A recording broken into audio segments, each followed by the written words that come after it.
তো রিক্সা চালাই ভাই। আজকে ডিম সবজি ডাল না তো ভালো, সব ডেলি খাওয়ায়, প্রতিদিনই খাওয়ায়। একটা গরিব মানুষ সহজে খাইতে পারে না, হোটেলে জায়গা এই রাস্তা থাকে। এই এখানে কি প্রতিদিন আসেন? এখানে তারিখ নতুন আসি আমরা প্রতিদিন। ও সে মালিকরা বলে দেয় যে আজকে অমুক জায়গায় খেতে হবে, এর জন্য আসি মাছ খাই। আমি রিক্সা চালাই। এরা ডিম দিছে, তারপরে মিষ্টি কুমড়ো, পেঁপে আর ডাল। এই উদ্যোগটাকে কেমন মনে হচ্ছে আপনার?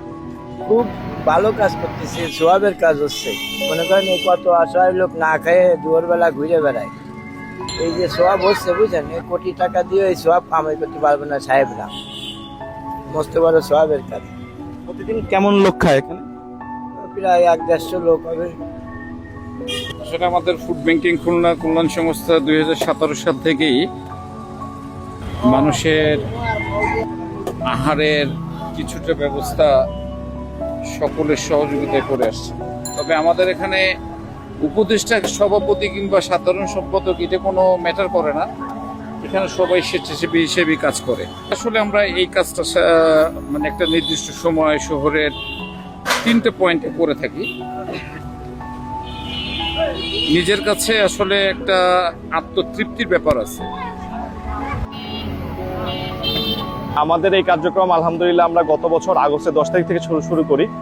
আলহামদুলিল্লাহ আজকে প্রায় 1 বছর আমরা এই গরিবের বুফে প্রজেক্টটা আমরা রান করছি খুলনাতে। আমাদের 2020 সালে তৃপ্তির কার্যক্রমের মাধ্যমে আমরা খুলনা শহরে বিনামূল্যে খাবার বিতরণ শুরু করি।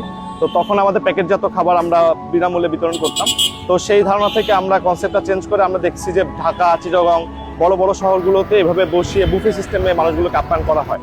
তো আমাদের সেই চিন্তাধারা থেকে আমরা চিন্তা করি যে এই মানুষগুলোকে যদি আমরা খুলনাতেও ঠিক একইভাবে খাওয়াতে পারি, তাহলে এটা তাদের জন্য তাদের পেটও ভরবে, প্লাস আমরা আমাদের যে সেবা সেটা আমরা প্রদান করতে পারবো। আমাদের এই ফান্ডটা মূলত আমাদের লোকাল যারা ডোনার, আমাদের খুলনার যারা ডোনার, তারা প্রতিদিন আমাদের এই ফান্ডটা ডোনেট করেন।